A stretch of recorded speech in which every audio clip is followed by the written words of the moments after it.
Olá, amigos do Conaendo, aqui quem fala é o Wellington. Eu queria primeiro dar uma boa tarde a todos, agradecer a presença de vocês aqui no evento, agradecer mais uma vez os professores que acreditaram no projeto, estão participando do Congresso Nacional de Endodontia. Hoje eu vou falar para vocês sobre o diagnóstico e o tratamento do insucesso endodôntico. Eu vou mostrar para vocês uma aula que eu apresentei em 2012 no Congresso de Brasília, no Congresso Militar daqui de Brasília em 2012, organizado pela Associação Brasileira de Odontologia e as associações militares. Esse trabalho, inclusive, foi premiado como melhor trabalho do evento lá. Foi uma aula bem simples, aí, no formato um pouco mais curto do que eu geralmente ministro o tema, né, esse tema de insucesso. Foi o tema da minha dissertação de mestrado. Eu tenho aulas bem maiores, mas para o formato da internet, talvez caiba aqui uma aula um pouco mais curta, menos cansativa, tá certo? Então, muito obrigado pela presença de vocês, e eu vou mostrar essa aula. Qualquer dúvida, vocês podem escrever aqui abaixo, que a gente tem aí um campo para perguntas, críticas, sugestões, enfim, a gente tira as dúvidas por aqui, por e-mail, por onde vocês acharem melhor, tá joia? Grande abraço. Bom, a aula então de hoje é sobre diagnóstico e tratamento do insucesso endodôntico para o Congresso Nacional de Endodontia. Como eu falei, essa aula foi apresentada aí no Congresso Internacional de Odontologia do Distrito Federal durante o Congresso Nacional de Odontologia Militar, evento paralelo ao CIO-DF, tá certo? Bom, as informações aqui prestadas, elas estão todas presentes aí no livro Endodontic Science do professor Carlos Estrela, tá? Eu tenho participação em um capítulo exatamente sobre diagnóstico do insucesso endodôntico, e temos outro capítulo no livro lá falando de diagnóstico, tratamento do insucesso endodôntico. Então, recomendo a leitura do livro, é em inglês, tá certo? É de 2009 esse livro. Lá vocês vão encontrar informações bem completas a respeito desse assunto. Bom, de 2007 a 2009 eu fiz o meu mestrado na Universidade Federal de Uberlândia, e a nossa dissertação avaliou, a partir de uma revisão sistemática, os critérios de sucesso em endodontia e implantodontia. Nessa revisão, nós avaliamos aí praticamente 700 artigos falando de sucesso em endo ou implante. Desses 700 artigos, apenas 15 artigos eram estudos prospectivos controlados randomizados em humanos. E pasmem, dos 15 artigos que preenchiam os requisitos de inclusão na revisão sistemática, nenhum artigo era sobre endodontia. Os 15 artigos eram de implantodontia. Ou seja, não havia até então estudos prospectivos, controlados, randomizados em humanos, falando de sucesso em endodontia. Todos os estudos até então falavam de sucesso em endodontia, mas a partir de estudos retrospectivos. O sucesso em endodontia vai se dar a partir dessa interação entre virulência e resposta do hospedeiro. Se eu tenho micro-organismos mais virulentos ou um paciente com a resposta imunológica ou inflamatória deficiente, certamente eu terei mais dificuldades de atingir o sucesso no meu tratamento. Então, provavelmente você terá um insucesso que nem sempre é falha do seu tratamento. Você pode ter uma resposta do hospedeiro deficiente ou insuficiente para vencer os micro-organismos. E aí você não tem o reparo, a cura da doença, da periodontite apical. Tudo bem? Nos casos onde eu faço o meu tratamento endodôntico e ele não resolve aquele processo de doença, ele não cura a doença, não cura a periodontite apical, eu tenho algumas opções terapêuticas. Geralmente, a primeira opção seria o retratamento, a primeira opção terapêutica seria o retratamento. Tá? Nós podemos realizar também uma cirurgia parendodôntica, né, com apsectomia, retrocavidade, retroobturação, ou, nos casos mais complicados, partir para uma solução mais radical, que seria a extração do dente, tá? A remoção total do foco de infecção. Eu tenho alguns fatores que contribuem para um insucesso em endodontia. Eu tenho fatores técnicos operatórios, então durante o meu tratamento eu posso falhar, né, causar uma iatrogenia, por exemplo, durante a abertura, durante o preparo do canal, na obturação. Eu tenho fatores patológicos, né, alguma alteração presente, ou fatores influenciados por questões sistêmicas, né, doenças que dificultam o processo de reparo tecidual. Por exemplo, um diabético descompensado. Se você faz um tratamento maravilhoso e o paciente tem diabetes e não sabe, certamente você terá dificuldade de curar a doença, tá? Então você pode ter uma dificuldade de reparo tecidual porque o paciente às vezes tem alguma deficiência imune ou deficiência na resposta inflamatória. Como é que eu defino o sucesso? Bender, em 82, ele já dizia que para definir o sucesso eu tenho que ter silêncio clínico, ou seja, ausência de sintomatologia. Eu não posso ter nenhum sinal clínico ou radiográfico, não posso ter dor, né, no caso que eu estou tratando. Eu tenho que ter uma estrutura óssea periapical normal, né? Isso a gente avalia através de radiografia ou hoje, mais recentemente, com a tomografia computadorizada de feixe cônico. E eu tenho que ter um dente em função, com a presença de uma restauração adequada, de um selamento coronário perfeito. Não adianta eu ter um dente assintomático, com estrutura óssea periapical normal, se eu não consigo restaurar o meu dente. Esse dente tem que ser possível de ele tem que poder entrar em função, tem que ser passível de ser restaurado. E para que vocês gravem uma informação muito importante, quem define se o dente vai ficar ou não na boca não é a endodontia, não é a condição da polpa. Tá? Quem define se o dente vai permanecer ou não na cavidade bucal é a periodontia, o suporte periodontal do dente. Tá? Se eu tenho, por exemplo, um dente que foi tratado endodonticamente, ele está assintomático, não tem lesão periapical, só que ele fraturou, né, ou deu uma cárie invadindo o espaço biológico, e você vai comprometer o suporte periodontal daquele dente para poder restaurar, ou seja, o suporte periodontal vai ser insuficiente, o prognóstico é desfavorável e você acaba tendo que extrair. Então, quem define a permanência do dente na boca é a periodontia, tudo bem? Então, o dente tem que estar assintomático, sem sintomatologia, radiograficamente, né, ou através da tomografia tem que estar normal, sem nenhuma lesão periapical ou espessamento do ligamento periodontal, tem que estar em função e com a restauração adequada. Como nesse caso aqui, a gente percebe que existia a lesão, foi feito o tratamento endodôntico, eu acompanhei esse caso aqui por mais de 5 anos, e a gente observa aqui, após o tratamento, medicação intracanal, obturação adequada, né, a gente observa a regressão daquela lesão, inclusive com o envolvimento de furca, né? Então, uma lesão bem extensa. Então, o dente está assintomático, tem silêncio clínico, estrutura óssea periapical, vejam só, normal, sem alterações, e o dente está em função, ele está restaurado, ok? A determinação de sucesso, né, ela se dá por um exame clínico e radiográfico, como a gente falou, tá?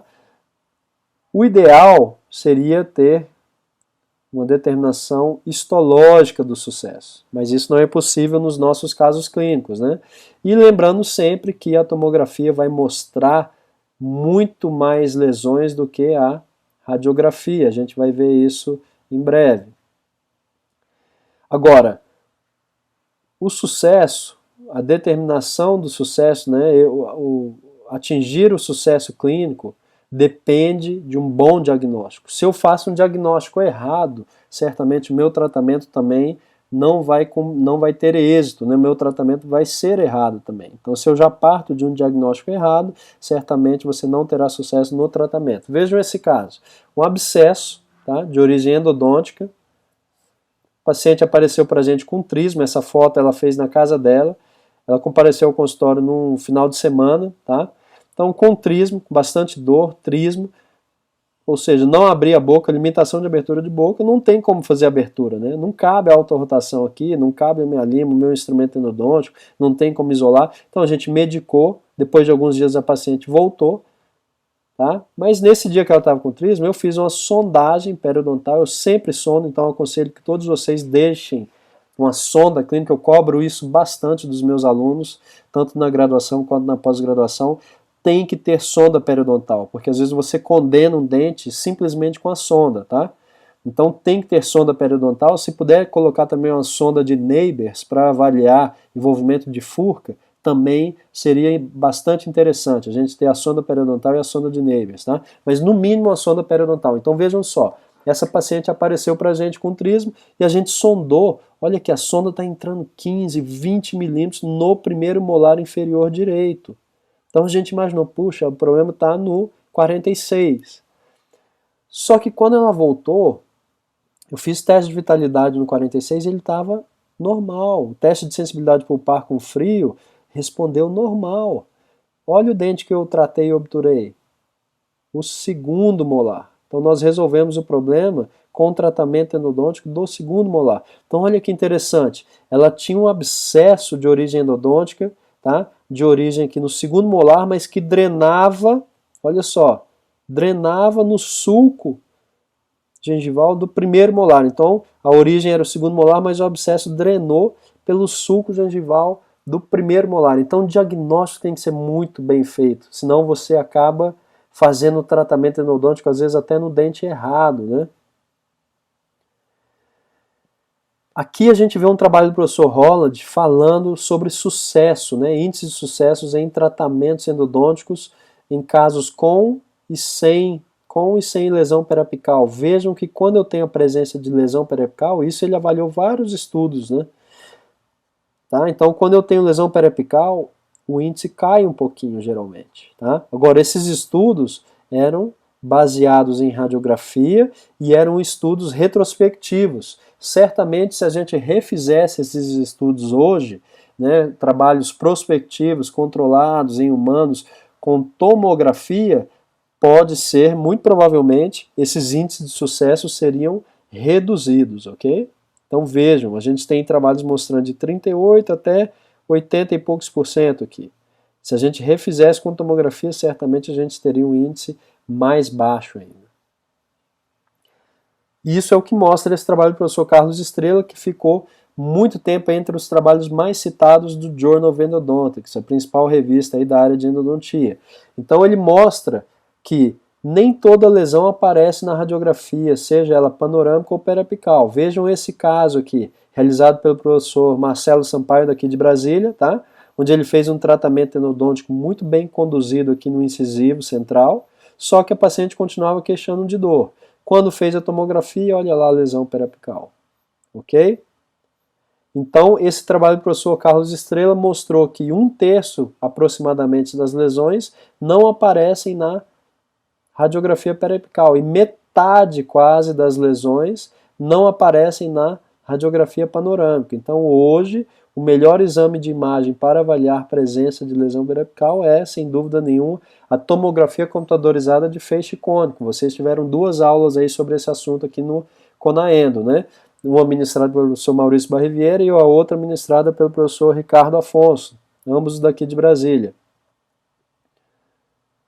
E lembrar também que nem todo caso, nem toda lesão na região periapical ou perirradicular, nem toda lesão, nem toda área radiolúcida é de origem endodôntica. Vejam esse caso, foi feito o tratamento endodôntico, mas depois foi feita a biópsia, tá?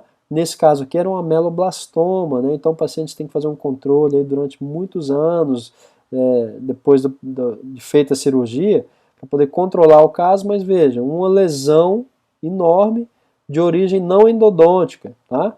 Então, lembre-se que nem toda lesão visível na radiografia é de origem endodôntica. Esse trabalho é um trabalho que eu gosto bastante, o trabalho do professor Nair Ramachandran. O professor Nair, ele cita as causas responsáveis pelo insucesso endodôntico. Então ele fala em causas de origem microbiana, que são as mais comuns, tá? E as causas de origem não microbiana, tá?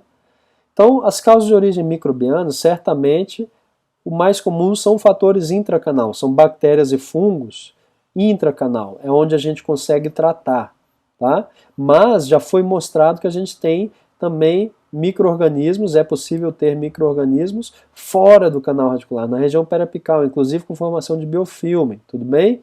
Então, temos também fatores extracanal.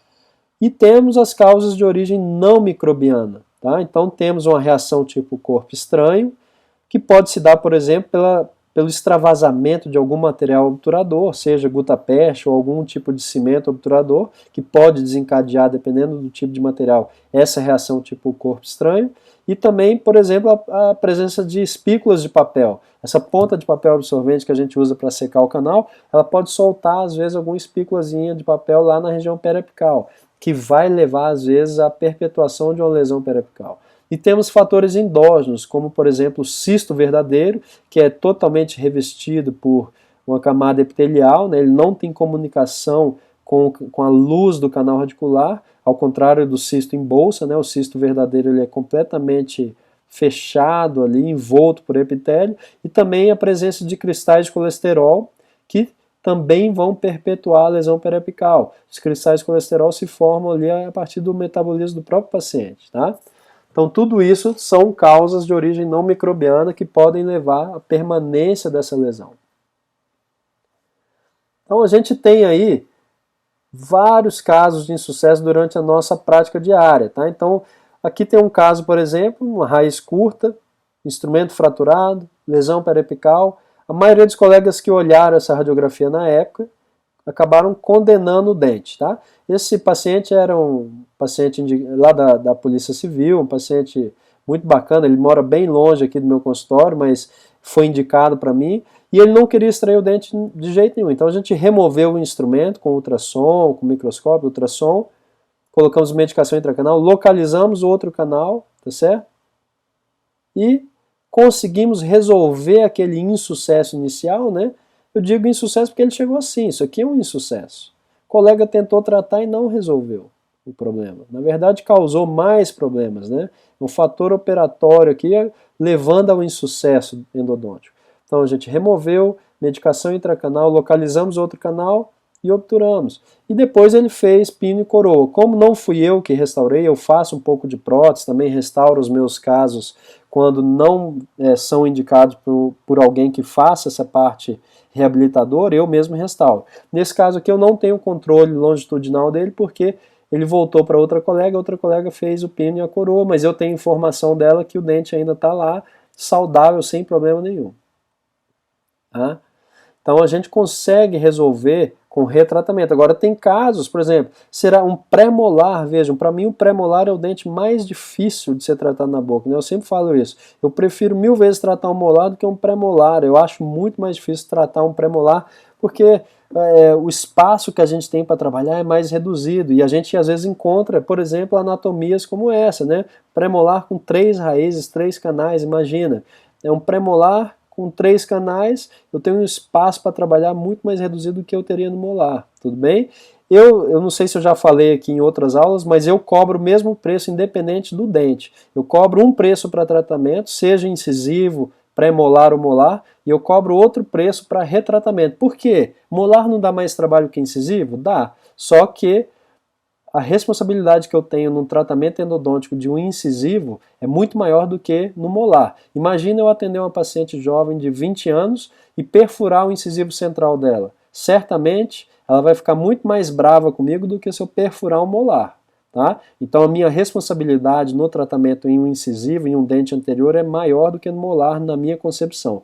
Por isso eu cobro um valor para tratamento, independente do dente, e outro valor para retratamento. Mas, por exemplo, um caso desse, eu não conseguiria resolver com retratamento. O dente foi obturado, está bem preenchido, né? Assim, não ficou falha aqui dentro do canal, mas sobre-obturou, extravasou os cones de gutta-percha aqui. Às vezes eu não consigo puxar esse cone de volta via canal, retratando isso aqui. Já tinha fístula, né? Olha aqui o mapeamento da fístula. Tá? Então o que eu fiz? Cirurgia parenodôntica. Tá? Outra opção aí para resolver os insucessos endodônticos, tá? Então a gente abriu, fizemos um retalho, apsectomia, retroobturação com MTA, uma semana depois a fístula já sumiu, tá? Olha aí, perfuração, ó. Como é que eu resolvo isso via canal? Uma coroa com pino de zircônia. Não sei se vocês já tentaram remover pino de zircônia, mas você encosta a broca na zircônia, sai faísca, né? Graças a Deus hoje está se usando pouco pino de zircônia, se usa mais o pino de fibra de vidro, tá?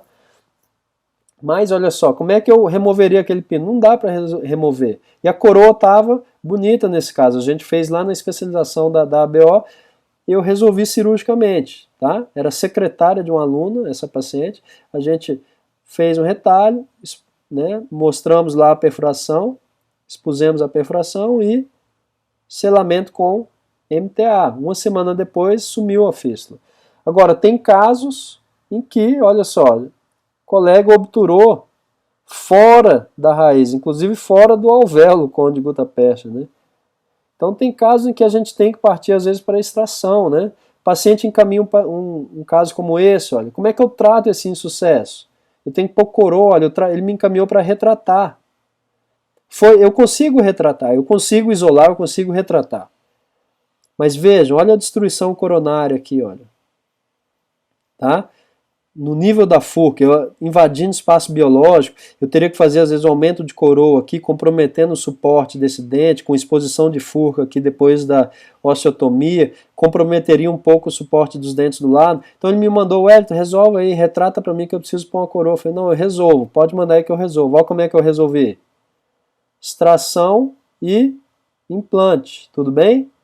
Então, não deixa de ser uma solução para o insucesso endodôntico. Tá? Por isso que eu falo, o implante é complementar. O colega me indicou para retratar, né, para resolver, vamos dizer assim. Porque eu falei, olha, eu resolvo, mas não é com endodontia. Eu vou extrair e eu coloco o implante, você faz a prótese aí depois que você quer fazer. Só que ao invés de fazer uma prótese sobre o dente, você vai fazer uma prótese sobre o implante. Então eu pus o implante para ele. Tá? Então o prognóstico restaurador era desfavorável. O suporte periodontal remanescente aqui, depois da remoção da cárie e do aumento de coroa, o suporte periodontal condenou o dente e não a endodontia, ok? Então gravem isso, essa informação é muito importante. Parece simples, uma besteira, mas quem condena dente não é a endodontia, é a periodontia. Olha outro caso que é interessante, paciente com bruxismo.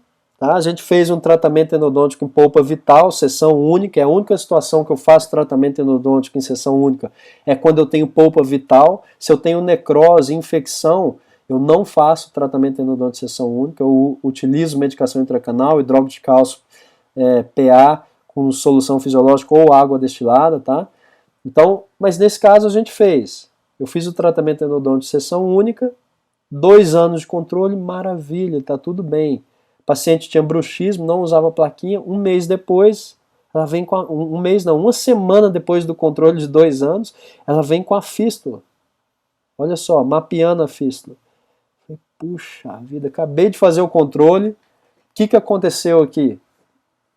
Pelo nível da fístula, olha, a fístula estava próxima da margem gengival, primeira coisa que eu desconfio, fratura radicular. E a paciente não queria extrair. Eu fiz um procedimento, não façam isso, tá? Eu não devia nem estar mostrando isso aqui, mas enfim, eu peguei, fiz um retalho, ela não queria extrair o dente, peguei uma broca carbide meio, fiz uma canaleta na linha de fratura da trinca e coloquei MTA, olha. Tá? A fístula sumiu, 1 semana depois não tinha mais fístula. Resolvi o caso, só que ela continuava não usando a plaquinha, não resolveu o bruxismo, tinha bastante hábito parafuncional. Depois de 2 anos ela voltou de novo, com nova fístula. Olha a perda óssea que já tinha, olhando na tomografia. Então aí eu falei, não, Luana, agora já deu, né? Já muito milagre para um santo só. Vamos fazer a extração. E ela fez e colocou implante, tá? Então vejam, a gente tem casos que o insucesso, olha só, esse caso aqui, tratamento endodôntico aceitável, razoável, o paciente voltou depois com dor, né? Esse caso aqui, o colega que indicou, tá? Eu fiz o tratamento endodôntico, ele restaurou, voltou depois de um tempo, ó, tá com dor. Aí o colega já me liga, ó, o paciente me ligou aqui, tá com dor, tal, resolve. Quando eu vou ver lá, olha só, ele não tinha feito a restauração definitiva. Ele deixou com material provisório mais de 2 anos. O que aconteceu? Fraturou a coroa. Uma fratura corono-radicular, olha lá, que condenou o dente. Então tem muitos casos de insucesso que caem na conta do endodontista, mas que o problema não é nosso, o problema não é do endodontista, a culpa não é do endodontista.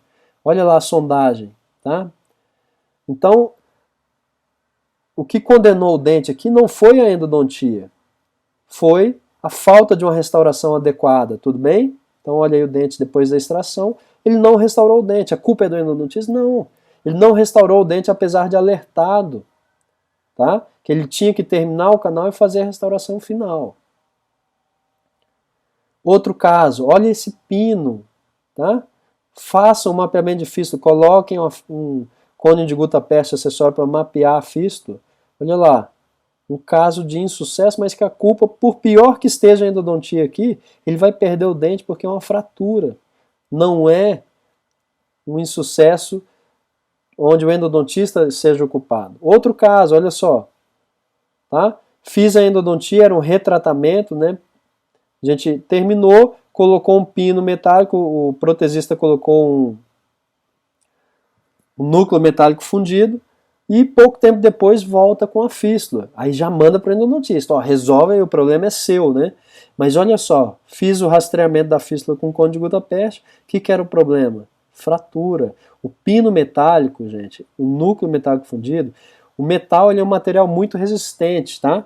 Só que ele é tão resistente que ele transfere toda a tensão, quando você aplica uma força aqui em cima do dente, ele transfere todas as tensões para a raiz. O pino não quebra, mas ocorre muita fratura radicular. Então hoje se utiliza muito pino de fibra de vidro, está se utilizando cada vez mais. O pino de fibra de vidro já tem um coeficiente de expansão térmica, um módulo de elasticidade mais próximo ao da dentina, tá? Então ele distribui melhor as tensões ali quando você aplica uma carga em cima do dente. Então você tem menos casos de fratura do que com pino metálico. Então presta atenção, porque o insucesso, o fracasso aqui do tratamento não é do tratamento endodôntico, é um insucesso onde talvez a culpa seja da restauração protética, de um pino metálico com comprimento inadequado.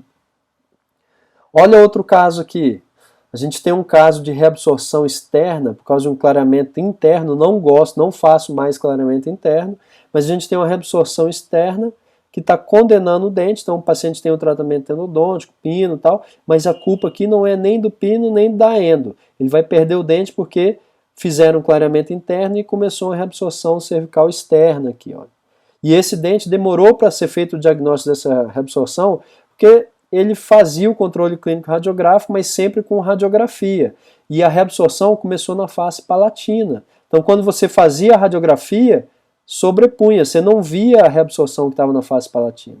Então, quando começou a supurar pelo subgengival, eu pedi a tomografia e aí se verificou essa reabsorção e o dente está condenado, tá? Essa reabsorção se deu por causa de um clareamento interno. E como é que eu faço o retratamento? Bom, a gente faz o retratamento, inicia obviamente com a abertura coronária, tá certo? Então você vai fazer a abertura coronária semelhante ao tratamento, utilizando uma broca esférica diamantada, tá? Compatível com o diâmetro do dente. Então faz a abertura com a broca esférica diamantada, isolamento, e aí você pode usar algum tipo de solvente, tá? Que pode ser o eucaliptol, o xilol, o óleo de laranja, enfim, tem vários solventes disponíveis. Eu utilizo geralmente o óleo de laranja, tá? Que é um solvente mais eficiente para casos obturados com cimento à base de óxido de zinco e eugenol, tá? Então, ele é menos agressivo também aos tecidos periapicais. Então, a recomendação que a gente dá na utilização dos solventes é que não se utilize solvente no terço apical. Restringe o uso de solventes, quando necessário, para o terço cervical e médio no máximo. Nos 3, 4 últimos milímetros, não utilize, porque senão você vai dissolver aquela gutta-percha e ela pode acabar extravasando para a região periapical, levando a uma reação tipo corpo estranho também. Tá? Mas hoje, com os instrumentos que a gente tem disponível no mercado, eu raramente utilizo solvente em retratamento, mas tem casos em que a gente precisa lançar mão deles. Tá?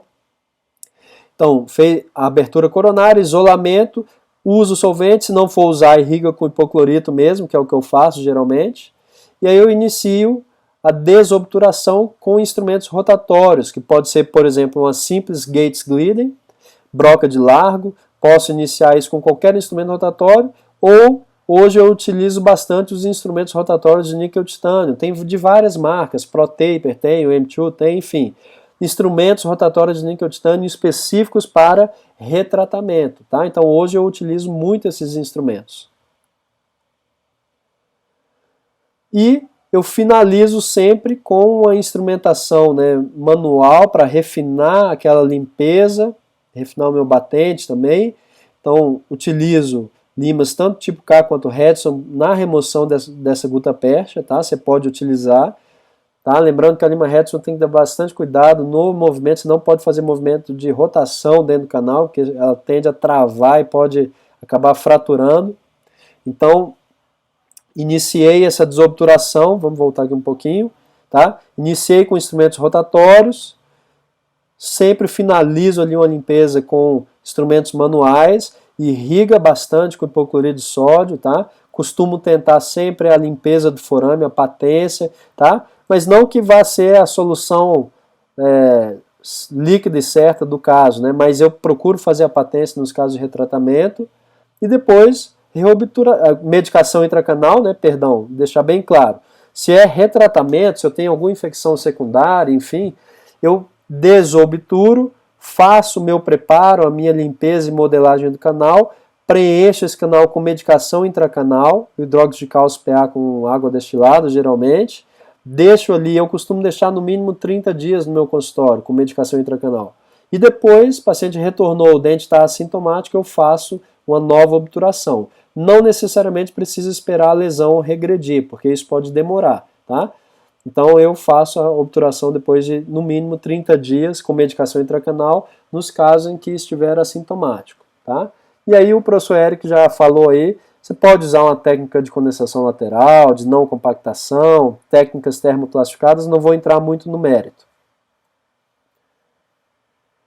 Tá? Agora, como é que eu faço o retratamento se eu tenho um pino, um núcleo metálico, um retentor intraradicular? Então, geralmente eu faço a remoção com auxílio do ultrassom. O professor Capelli vai mostrar isso muito bem para vocês, tá? Então, eu faço um desgaste na porção coronária daquele núcleo, tá? Então, eu desgasto, deixo esse núcleo metálico, eu desgasto essa porção coronária, deixo a porção coronária com o mesmo diâmetro da porção intracanal, do retentor intraradicular. Eu costumo pegar uma broca carbide meio, 1/4 ou meio, bem fininha, e faço uma canaleta ao redor de todo o pino, tá? De todo o núcleo, desgastando mais para o lado do pino, obviamente, não tanto para a dentina. Pego essa broquinha e faço uma canaleta ali ao redor do pino, e depois eu venho trabalhando com ultrassom aqui, tá? Geralmente eu recomendo trabalhar com ultrassom bom, né, com a boa potência, tá?